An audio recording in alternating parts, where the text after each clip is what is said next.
If we consider that bias readiness as an operating rule for the business, do you think any GTM motions that has been continued by sales and marketing over 2 years or 3 years, which are actually not, which might be getting them visibility but not sales? So do you think such GTM motions should be identified and killed? When you think about go to market, marketing and sales should be aligned at the hip, total collaborative. And when I was at corporate early in my career, I saw a disconnect. And I thought that was just in larger companies. As you know, I serve, the small and medium sized space. So anywhere from several $1 million to a couple $100 million companies generally, even though I know you already know I'm working with a couple $2+ billion companies now.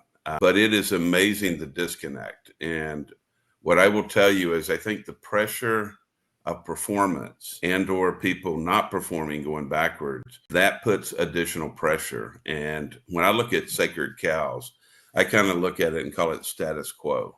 And I have a good friend in the print world, anyone that ever has seen At the End of the Day with Ray. And this he does a great job with attacking any of the manufacturers or in the print industry.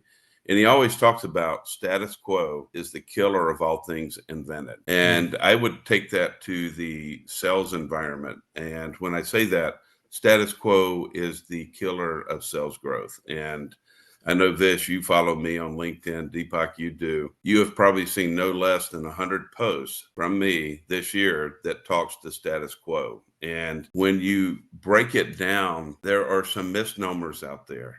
Right now, no one is or opening emails and or demand gen. I think the last number we talked about, is 0.5% are actually being viewed. That is, if the recipient doesn't know the sender. But it's not like they're jumping in to answer their phone calls either, right? So I think there's this misnomer now that the best way to grow is to do more leads equal more sales.